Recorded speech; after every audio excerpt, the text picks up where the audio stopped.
Okay, so on today's episode, I'll be covering the 1993 surprise hit Free Willy, which is about a killer whale kept in captivity, and you are not going to believe what happens to him.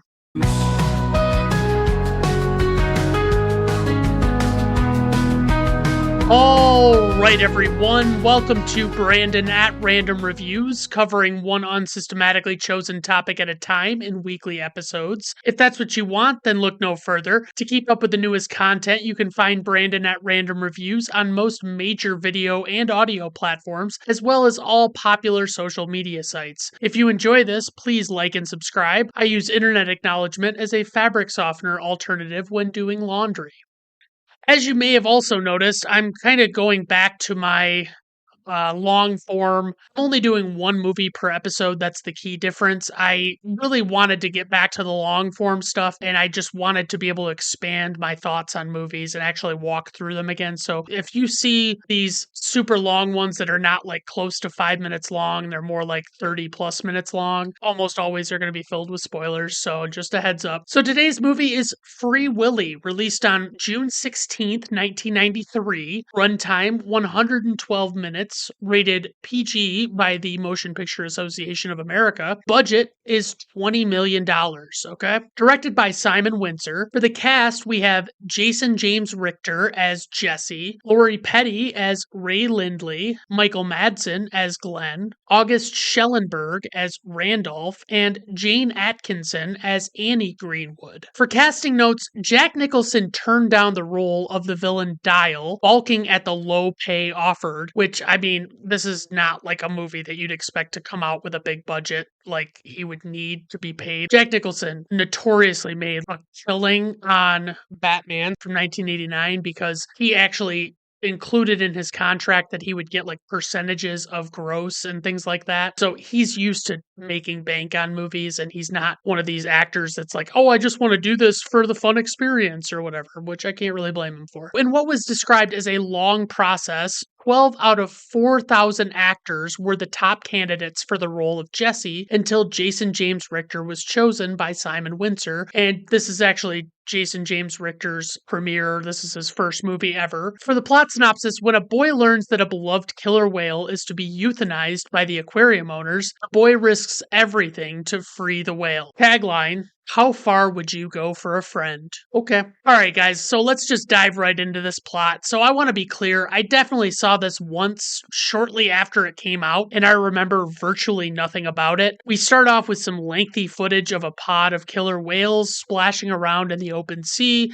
and there's a group of men in a fishing boat who capture at least one of them in a net. I'm not positive on what message they're trying to convey by showing the whales getting separated when the men capture some, but not all of them. But I want to say it might be that capturing wild animals and keeping them in captivity is bad. I'm not really sure. We'll find out. I'm just kidding, of course. That is definitely the message, and this movie obviously lays it on pretty thick throughout. I didn't recall that the main character, Jesse, was actually a foster kid who was a runaway and was a homeless scavenger with a few other friends who were in the same situation at the start of the movie. He and his friends are shown begging people for money with made up sob stories on the street, and they steal a cake and go to a skate park to eat it, I guess. Suddenly, the cops roll into the park with lights flashing and sirens blazing, and all of the kids flee. So Jesse and one of his friends wind up in this unfinished shop with a toolbox. It's not really clear where they're at. And the friend starts graffitiing a pane of glass or something, like he's spray painting it, which is a seasoned veteran move, by the way, because everyone knows that graffiti is actually supposed to be done in places where it'll actually be seen by a decent amount of people. And this is what I'm thinking as he's doing it. He's actually doing it in the observation area for where Jesse encounters a whale in a massive tank, and it screeches at him, and he asks what on earth it was because he doesn't know. The cops eventually catch them, and when Jesse is at the precinct, he has a pretty big attitude with the officer handling his case, who is clearly sick and tired of Jesse wasting his time, especially after keeping him out of court repeatedly for no more thanks than it gets him. The cop sets Jesse up with a foster family. I also didn't realize, of course, that Mr. Blonde himself, Michael Madsen, had a supporting role in this movie. Unfortunately, he doesn't strap a whale to a chair and torture him while singing a Steelers Wheel song, but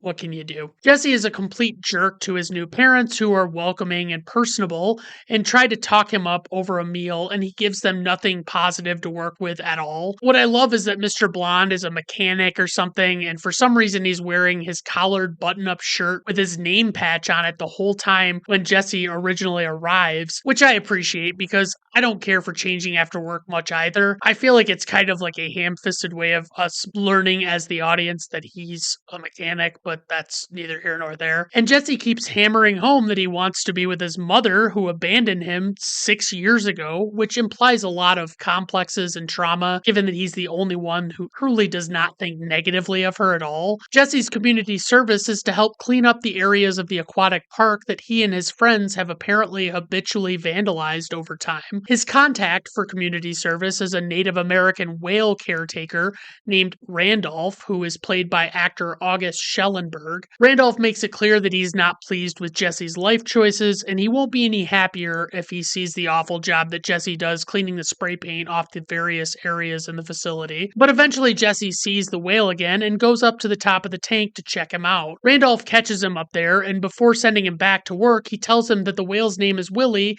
and explains that he's a dangerously strong and massive killer whale and can be a bit unwelcoming to strangers. He's telling Jesse for the purpose of the story, of course, but he's also telling us, the audience, what the deal is, which is a neat trick. I remember I had a friend in elementary school who was like way too into this movie. Like, he knew the real name of the whale actor who plays Willy. Apparently that whale is named Keiko. So I guess Keiko was a super method actor and refused to leave the water between scenes, even when everybody went home for the day. Like, he'd just hang out in the water. You just don't see that kind of commitment from any kind of actor these days. Jesse also meets Lori Petty's character, Ray Lindley, who is apparently a trainer at this aquatic adventure park, and she also explains that Willy is not super big on people, which I honestly relate to so hard.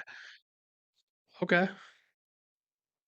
Okay, so my legal department is telling me that I need to be clear that this place is called Northwest Adventure Park, not any other popular and totally humane, world famous sea life park that you may be thinking it is. When Jesse gets home, he has a talk with Mr. Blonde, and instead of Mr. Blonde dictating any rules to Jesse, he does an honorable thing by just letting Jesse explain his needs. Jesse requests a weekly allowance, which Mr. Blonde gives to him, and then Jesse promptly says he'll think about other things before attempting to flee now that he's flush with like $5 in cash. Mr. Blonde simply tells him that he will hold Jesse accountable for being home by 7 every night, and that he needs to make sure him and the foster mom know where he is regularly. After the chat, Jesse is back at the park continuing to fix up his vandalism damage, which leads me to a question. Is this movie telling me that the only community service that Jesse is even having to do is clean up the mess that he and his friend made at the park, and that's it? For some reason, Jesse and this whale, Willy, really start to develop a special bond. Like, Jesse is a real big fan of Willy and how Willy's a bit of a lone wolf like Jesse is, I guess. So Jesse's just sitting by the tank one time, playing away on his harmonica to the aquatic mammal, and Ray gets splashed deliberately by Willy as she walks up and recognizes that Jesse is super into Willy, so she invites Jesse to help out with something. She has him sorting good and bad fish from what they feed to Willy, and she just kind of explains he might be a killer whale, but he's really just a hunter and mostly eats fish. Jesse sneaks out one night and is again playing his harmonica by Willy's tank when someone shows up, and Jesse flees but slips and falls into the tank. Willy swoops in and saves Jesse from drowning, but they in no way made him look like he was knocked unconscious, so it's kind of confusing that he was just lifelessly sinking to the bottom and not trying to swim. Randolph was the one who showed up, and once Willy saved Jesse, Randolph takes Jesse in and reminds him that Willy doesn't take kindly to people being around his tank, and Jesse could have been ravenously torn to bits. Jesse explains that he was just stopping to say goodbye, so Randolph takes him home and convinces Mr. and Mrs. Blonde to let him continue helping at the park. Mr. Blonde calls him son in this moment, and Jesse coldly reminds him that he's not his son. The next day, Jesse witnesses the poor treatment of Willy mostly by the people at the park who are not the trainers. And we get some subtle exposition about how Willy is already too old. Like, he was too old when he was caught, and they put him in a dolphin-sized tank. So Ray has basically just a really difficult time training him or getting him to come around to like doing what she wants him to do. It's almost like this whale doesn't want to be there, guys. I don't know. Jesse releases one of the ropes holding the net they have Willy trapped in and notices the whale has pretty serious conjunctivitis, which, according to the Seth Rogen film Knocked Up, is typically caused by sleeping on a pillow someone farted on.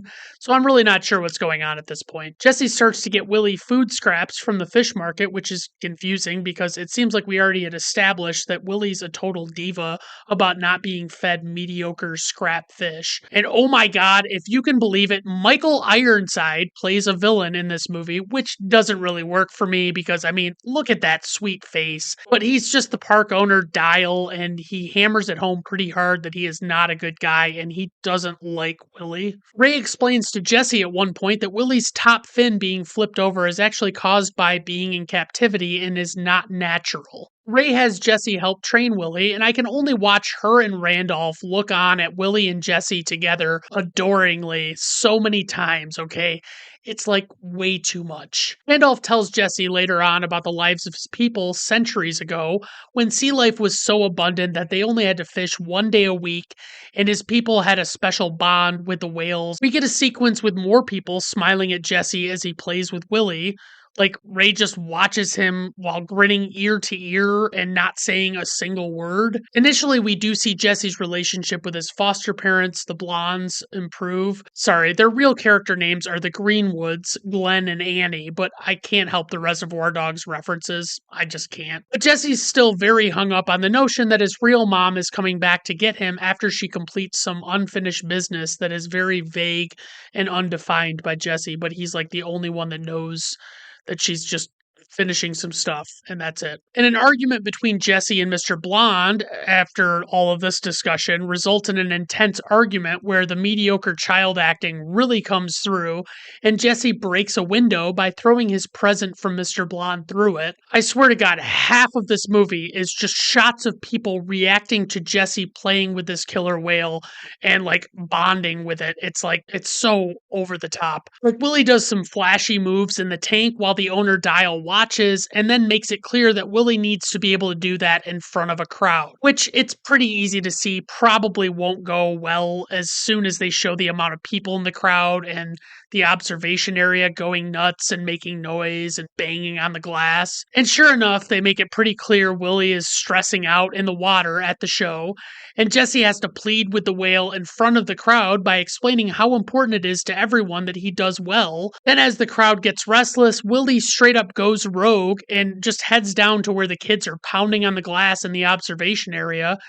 I had to rewatch this moment to make sure I didn't actually miss something, and I think they tried to use like camera trickery to make it look like Willy somehow damaged the glass and caused a leak, and all the kids just flee from the area when the water starts spewing out of the glass. Afterwards, Jesse is inconsolable as his police officer pal who came to see the show tries to talk him through the situation with his foster parents, explaining how Willy just doesn't seem to want to do shows, and it's not Jesse's fault. Jesse is being a real C-word in this scene. That's right, a cranky Sue. About how he's going to find his mom and everything's going to be fine, and he doesn't have to make nice with these foster parents. And the cop just explains to him that he needs to get it through his head that the authorities can't find his mom, and Jesse is still very convinced that he can find her on his own somehow. Jesse goes back to see Willy later on and really lays into Willy about choking during the show, and Jesse claims that he intends to just head to California, which is a thing I forgot to mention that happens. Like, his friend comes to see him, and Jesse's doing well, looking after Willy and all this stuff at the park, and then the friend says that he's got like some plans to like go to California with some other people, and they're gonna like make money or whatever.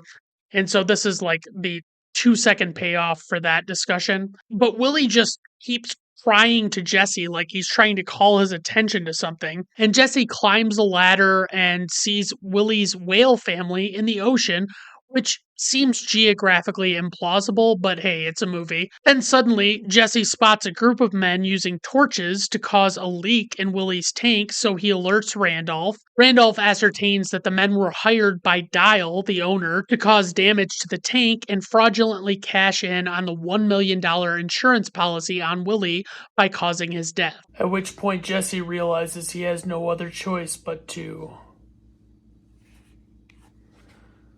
free Willy.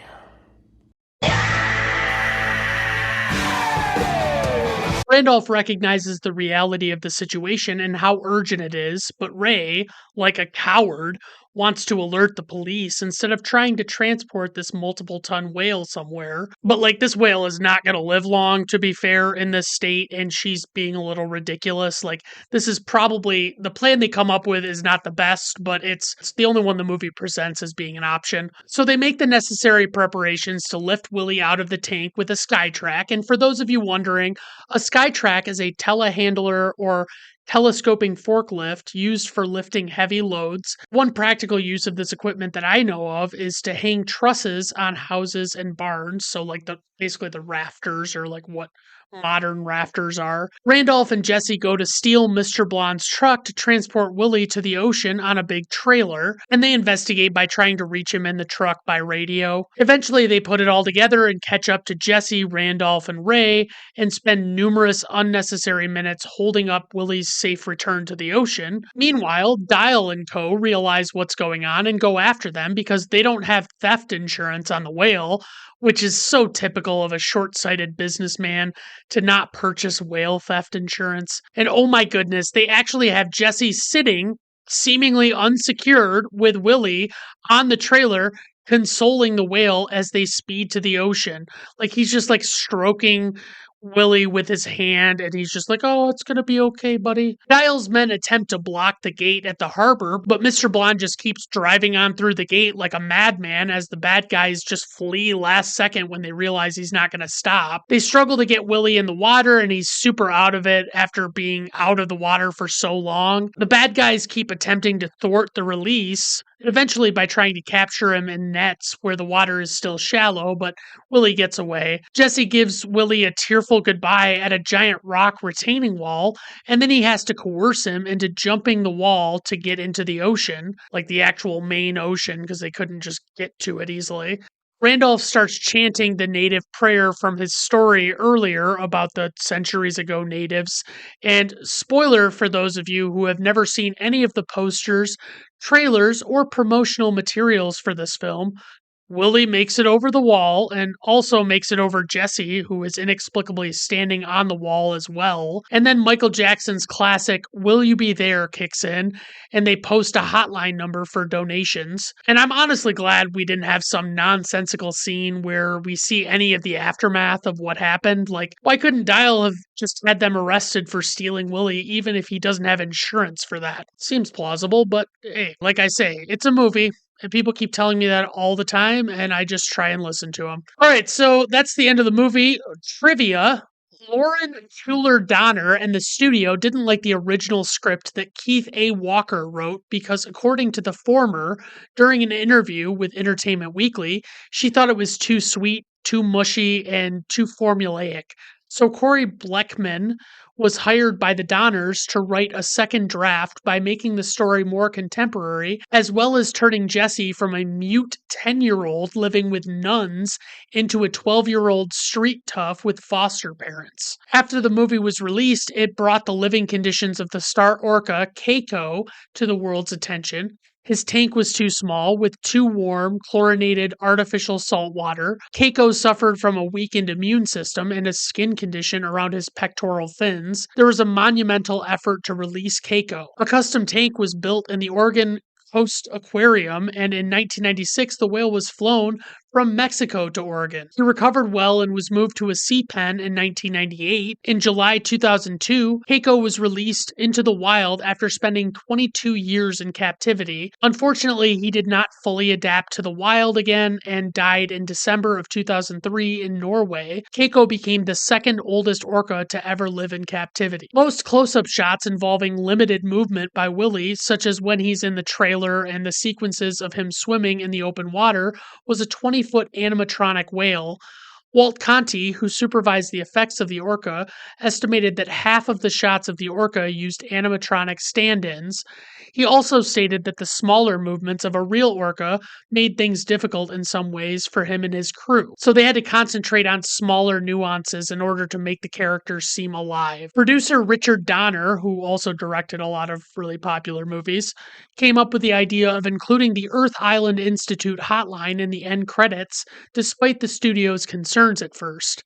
After the release of the film, millions of moviegoers called the number, where $20 million was donated for the Save the Whales Foundation. Now on to IMDb nuggets. For those of you not familiar, I usually get a lot of trivia from IMDb's trivia section, and a lot of times it's all user submitted, so you have to take it all with a grain of salt, but there are certain ones that I call IMDb nuggets, which are just ones that are like particularly ridiculous or just overall weird. So, did you ever hear something that you wish you hadn't heard, but then immediately wanted to tell other people so that they could share in your suffering? Time magazine reported that there were two animatronic robots standing in for Keiko, a complete one coated with 1,350 kilograms or almost 3,000 pounds of rubber. And there was also just a top part animatronic with big underwater propellers to imitate swift swimming. Special effects supervisor Walt Conti said that the dummy looked so realistic to Keiko that he became sexually aroused. Didn't need to know that. Didn't.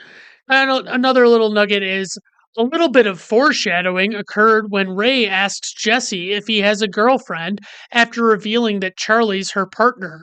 In the sequels, Jesse did find interest in girls and was in a brief relationship with Randolph's goddaughter, Nadine, because, yeah, I'm sure the intention of that throwaway line was to foreshadow something that happened in a sequel that they probably didn't think was ever going to happen. All right, on to info and ratings. Opening weekend, 7.9 million. Worldwide gross, 153.7 million. IMDb, 6.0. Letterboxd, 2.9. Rotten Tomato critics score, 71%. Rotten Tomato audience score, 50%. Personal rating, 2.5 out of 5 stars. Praise for this movie. It really gives you exactly what you should expect from it. There's not really much more or any less. It's just if you see what this movie is and what it's about, chances are pretty good you're not going to be like super disappointed by it if it seems like something you'd be into. It's a very straightforward family flick, and it's kind of nice in that way. And there are a lot of memorable moments throughout. I don't want all of my nonsense to take away from that. Criticism: every event of this plot seems fairly obvious. It's like nothing comes out of left field. Nothing feels like it's just completely unexpected. And my biggest complaint is there is so much reaction acting going on, and it feels super lazy from a writing standpoint. And what I'm talking about is like those moments where Jesse and Willy are bonding and everybody's looking on adoringly and they're not saying anything and they're just smiling and like, oh my God, look at that. They're so sweet. It was an okay movie. Probably not something I'll ever watch again, but I found it fun to just revisit. All right, everyone. Thank you for stopping by. I do appreciate it. Have a good rest of your day. Bye now.